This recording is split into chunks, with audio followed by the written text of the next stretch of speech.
കോൺഗ്രസ്സുകാർ തദ്ദേശ തെരഞ്ഞെടുപ്പിനെ നേരിടുന്നത് അമിത പ്രതീക്ഷയോടുകൂടിയാണ്. അത്രയും വലിയ അമിത പ്രതീക്ഷയൊന്നും വെച്ച് പുലർത്തണ്ട. ഭരണവിരുദ്ധ വികാരമുണ്ട്, അത് സമ്മതിക്കാം. അതുപോലെ തന്നെ പ്രതിപക്ഷ വിരുദ്ധ വികാരമുണ്ട് എന്നുള്ളത് കോൺഗ്രസ്സുകാർ അറിയുന്നില്ല. ഇവർ എന്തോ സ്ഥാനാർത്ഥികളെ തെരഞ്ഞെടുപ്പ് വിജ്ഞാപനം ഇറങ്ങുന്നതിന് മുന്നേ തന്നെ പ്രഖ്യാപിച്ചു എന്നുള്ള എന്തോ ഒരു വലിയ മഹത്വവൽക്കരിച്ചുകൊണ്ട് നിൽക്കുകയാണ്. അങ്ങനെ വന്നാലൊന്നും കോൺഗ്രസ്സുകാർ ജയിക്കണമെന്നൊന്നുമില്ല. എത്ര സീറ്റുണ്ട് ഇപ്പോൾ? തിരുവനന്തപുരം കോർപ്പറേഷനിൽ 10 സീറ്റുണ്ട്. മുമ്പ് ഏത് തരത്തിലായിരുന്നു നിന്നിരുന്നത്?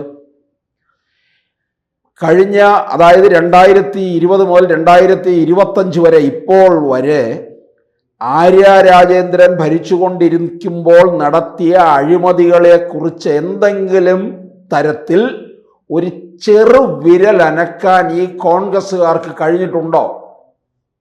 അതിനാദ്യം നിങ്ങൾ ഉത്തരം പറ. പാവം പിടിച്ച ഒരു KSRTC ഡ്രൈവറുടെ ജോലി കളഞ്ഞു.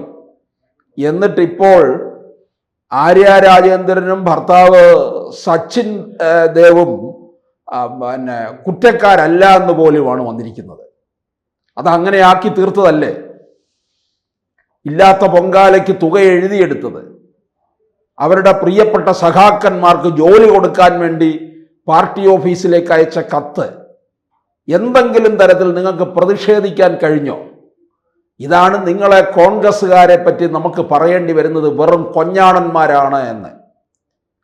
നിങ്ങൾക്ക് ഒരുങ്ങി നടക്കാനും മസിൽ പെരുപ്പിച്ച് നടക്കാനും മുഖത്ത് വൈറ്റ് വാഷ് അടിച്ച് നടക്കാനും മാത്രമേ കഴിയുകയുള്ളൂ എന്നാണ്. ഒന്ന് ആലോചിച്ച് നോക്ക്.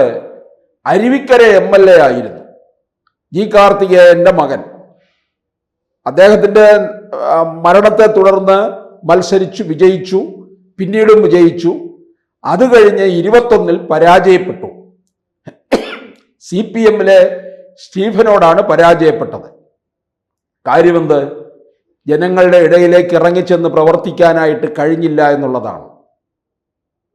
ജി കാർത്തികേയനോടുള്ള ബഹുമാനം കൊണ്ടാണ് ഉപതെരഞ്ഞെടുപ്പിലും പിന്നീട് നടന്ന തെരഞ്ഞെടുപ്പിലും വിജയമുണ്ടായത്. പിന്നീട് ജനം തിരിച്ചറിഞ്ഞു. ഇത് രാഷ്ട്രീയമെന്ന് പറയുന്നത് ജനങ്ങളുടെ ഇടയിൽ ഉണ്ടാകണം, അല്ലാതെ ദന്തഗോപുരവാസികളല്ല. കൊല്ലത്ത് മുകേഷിനെ കാണുന്നില്ലേ? എന്താണ് അവിടെ ചെയ്തിട്ടുള്ളത്? കൊല്ലത്തുകാർക്ക് വേണ്ടേ വേണ്ട. കൊല്ലത്തുകാരോട് അവരുടെ MLA ആരാണെന്ന് ചോദിച്ചാൽ അവർക്കറിയത്തില്ല. അവർക്ക് അങ്ങനെ ഒരു സാധനമില്ല എന്നാണ് അവർ പറയുന്നത്. 26-ൽ അവർ നോക്കി വച്ചിരിക്കുകയാണ്. 2016 മുതൽ അവർ അനുഭവിക്കുകയാണ്. കേരളം മൊത്തത്തിൽ അനുഭവിക്കുന്ന വേറൊരു തരത്തിൽ കൊല്ലത്തുകാരത് ഡബിളായിട്ട് അനുഭവിക്കുകയും ചെയ്യുന്നു. അതും പോരാഞ്ഞിട്ട് 24-ലും അവിടെ കൊല്ലത്ത് പാർലമെന്റ് തെരഞ്ഞെടുപ്പിൽ മത്സരിപ്പിച്ചു എന്നുള്ളതാണ്. അത് പിന്നെ CPM ബോധപൂർവം ചെയ്തതാ.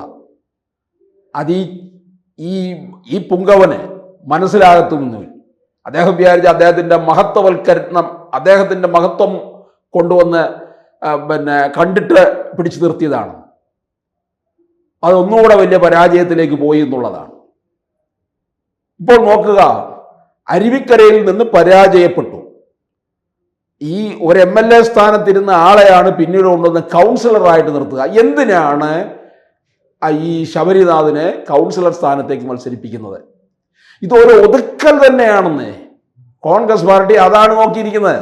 ഇപ്പൊ അനിൽ അക്കരെ മത്സരിക്കുന്നു. അനിൽ അക്കരെ MLA ആയിരുന്നു 2016 അല്ലേ? മികച്ച പ്രകടനം കാഴ്ചവെച്ചു. ലൈഫ് മിഷന്റെ കാര്യത്തിനകത്ത് പിണറായി വിജയനെ വിറപ്പിച്ചു. ഇപ്പോൾ അവിടെ പഞ്ചായത്ത് മെമ്പറായിട്ട് മത്സരിക്കാൻ പോകും.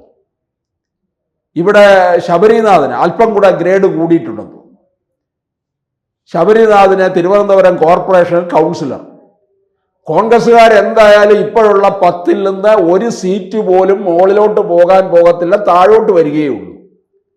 മുട്ടടയിൽ ജയിക്കും. തിരുവനന്തപുരം കോർപ്പറേഷനിലെ ഒരു വാർഡാണ് മുട്ടട. മുട്ടട വാർഡിൽ ആ പെൺകുട്ടി മികച്ച പ്രകടനമാണ് കാഴ്ചവെക്കുന്നത്. അതുകൊണ്ട് എന്ത് പറ്റി? CPM-ന്റെ കോട്ട തകർക്കും. CPM-ന്റെ എന്നും ഒരു സ്ഥിരം കോട്ടയായിരുന്നു മുട്ടട. അവർക്ക് നോമിനേഷൻ കൊടുത്തിട്ട് വീട്ടിൽ പോയിരുന്നാൽ മതി. അങ്ങനെ സുരക്ഷിതമായി അവർ കൈവെള്ളയിൽ കൊണ്ടു നടന്ന ആ വാർഡ് ഇപ്പോൾ കോൺഗ്രസിന് അനുകൂലമായിട്ട് മാറും. അത് ആ പെൺകുട്ടിയുടെ ഒരു മികച്ച പ്രകടനത്തിലൂടെയാണ്, അല്ലാതെ കോൺഗ്രസിൻ്റെ ഗുണം കൊണ്ടൊന്നുമല്ല. ഈ ശബരിനാഥിനെ ഒതുക്കുക എന്നുള്ളത് പാർട്ടിക്കകത്തെ ഒരാഗ്രഹമാണ് ചിലരുടെ. ജയിച്ചു കഴിഞ്ഞാൽ ഈ ഒരു കൗൺസിലറായിട്ട് അവിടെ ഇരുന്നോളുമല്ലോ, ഒറ്റ മരത്തിലൊരു കുരങ്ങനെ പോലെ അവിടെ ഇരുന്നോളും. ഇനി എന്തായാലും 10 മുകളിൽ പോകാൻ പോകുന്നില്ല, തോറ്റു കഴിഞ്ഞാൽ അവിടെ ഒതുക്കിയിടും. ഇതായിരിക്കും സംഭവിക്കുന്നത്. കോൺഗ്രസ് മേയർ സ്ഥാനാർത്ഥി, അതൊക്കെ ആർക്കും പറയാമല്ലോ, മേയർ സ്ഥാനാർത്ഥിയാണ് എന്നൊക്കെ പറഞ്ഞ് കൊണ്ടു നടക്കുന്നതിന് യാതൊരു കുഴപ്പമൊന്നുമില്ല, നല്ലത് തന്നെയാണ്. അങ്ങനെയെങ്കിലും മേയർ ആകട്ടെ. കോൺഗ്രസിൻ്റെ ഒരു അഖിലേന്ത്യാ നേതാവുണ്ടല്ലോ, ദേശീയ നേതാവ് രാഹുൽ ഗാന്ധി, ഭാവി പ്രധാനമന്ത്രി എന്ന് പറഞ്ഞാണല്ലോ 2014 മുതൽ തെക്ക് വടക്ക് അഴിച്ചുവിട്ട കോഴിയെ പോലെ നടക്കുന്നത്. ഭാവി പ്രധാനമന്ത്രി നല്ല ഡെസിഗ്നേഷനാണ്. അപ്പോൾ അതുപോലെ ഭാവി മേയർ എന്നുള്ളത് ഇരുന്നോട്ടെ, നല്ലത് തന്നെ. അപ്പോൾ മേയർ സ്ഥാനാർത്ഥിയായി ഉയർത്തിക്കൊണ്ടുവന്ന് നിർത്തുകയാണ്. ഈ കോൺഗ്രസ്സുകാർ പലരെയും, പല മികച്ച പ്രകടനങ്ങൾ കാഴ്ചവെച്ചവരെയും പല തരത്തിൽ ഒതുക്കിയിട്ടുണ്ട്. കോന്നിയിൽ നിന്ന് നന്നായിട്ട് മികച്ച പ്രകടനം കാഴ്ചവെച്ചുകൊണ്ടിരുന്ന MLA ആയിരുന്നു അടൂർ പ്രകാശിനെ ആറ്റിങ്ങൽ കൊണ്ടുവന്ന് ജയിപ്പിച്ച് പാർലമെൻറ്റിലേക്ക് വിട്ടു. കോന്നി CPMൻ്റെ കയ്യിലോട്ട് പോയി. വട്ടിയൂർക്കാവിൽ മികച്ച പ്രകടനം കാഴ്ചവെച്ച MLA ആയിരുന്നു K മുരളീധരൻ. മുരളീധരനെ വടകരയിലേക്ക് വണ്ടി കയറ്റി വിട്ടു. വട്ടിയൂർക്കാവ് എന്ത് ചെയ്തു? CPMൻ്റെ കൈകളിൽ പോയി. അങ്ങനെ ചിലരെയൊക്കെ ഒതുക്കാൻ ഇവരങ്ങ് തീർച്ചപ്പെടുത്തിയാൽ അങ്ങനെ ആയിരിക്കും. ശബരിനാഥൻ 2026 തിരുവനന്തപുരം സെൻട്രൽ മണ്ഡലം നോട്ടമിട്ട് പ്രവർത്തിക്കാൻ തുടങ്ങിയതാണ്. പക്ഷേ അത് UDFനകത്ത് UDFിലെ ഘടകകക്ഷിയായ CMPക്ക് കൊടുക്കാനാണ് അവരുടെ നോട്ടം. CP ജോൺ അവിടെ നേരത്തെ തന്നെ പ്രവർത്തനവും തുടങ്ങിയിരിക്കുകയാണ്. CP ജോൺ നല്ലൊരു നേതാവാണ്. UDF ജയിച്ചാൽ CP ജോണും ജയിച്ചു വന്നാൽ മന്ത്രിയാകും, മന്ത്രിയാകണം, മന്ത്രിയാകേണ്ട ആളുമാണ്. അപ്പോൾ CP ജോണിന് അത്രത്തോളം താഴേക്കിടയിൽ ജനങ്ങളുടെ ഇടയിലേക്ക് ഇറങ്ങിച്ചെല്ലാനായിട്ട് അറിയാം എന്നുള്ളതാണ്. അവിടുത്തെ MLA ഇപ്പോൾ ആൻ്റണി രാജുവാണ്. ആൻ്റണി രാജു ജയിച്ചു വന്നു, 2.5 വർഷം മന്ത്രിയായി, KSRTC ഒരു പരുവത്തിൽ എത്തിക്കുകയും ചെയ്തു എന്നുള്ളതാണ്. അപ്പോൾ അതേതായാലും ഇത്തരത്തിലുള്ള ഒതുക്കലും ഒക്കെ നടത്തിക്കൊണ്ടിരിക്കുകയാണ്. അപ്പോൾ ആൻ്റണി രാജുവിൻ്റെ കയ്യിൽ നിന്ന് CPM ഈ സീറ്റങ്ങ് വാങ്ങും, തിരുവനന്തപുരം സെൻട്രൽ. അപ്പോൾ ശബരിനാഥിന് ഇവിടെ UDFൻ്റെ സ്ഥാനാർത്ഥിയായിട്ട് മത്സരിക്കാൻ മോഹമുണ്ട്. അതിനുവേണ്ടി തന്നെയാണ് ഒതുക്കുക എന്നുള്ള ലക്ഷ്യത്തോടു കൂടിയാണ് തിരുവനന്തപുരം നഗരഹൃദയമായ കവടിയാറിൽ കൊണ്ടുവന്ന് നിർത്തി മത്സരിപ്പിക്കുന്നത്.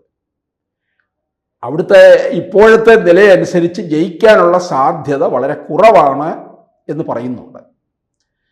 അത് മുമ്പ് ശാസ്തമംഗലം വാർഡിൽ ഉണ്ടായിരുന്ന BJP സ്ഥാനാർത്ഥി മധുസൂദനൻ നായരാണ് കവടിയാറിലെ NDA സ്ഥാനാർത്ഥി.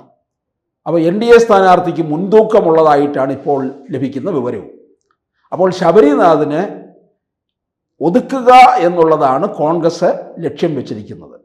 ആ പാർട്ടിയിൽ അങ്ങനെയാണല്ലോ, അവരധികാരത്തിൽ വന്നില്ലെങ്കിൽ ആരെ ഒതുക്കണമെന്ന് വിചാരിക്കുന്നുണ്ടോ അത് ഒതുക്കി കിട്ടിയാൽ മതി എന്നുള്ളതാണ്.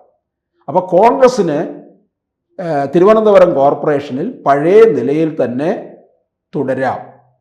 അത് പിന്നീട് ക്രമേണ ഡൽഹി സംസ്ഥാനത്ത് കോൺഗ്രസിൻ്റെ സ്ഥിതി സംപൂജ്യരായിട്ടിരിക്കുന്നു, അതുപോലെ ഭാവിയിൽ സംപൂജ്യരായി മടങ്ങുകയും ചെയ്യാം.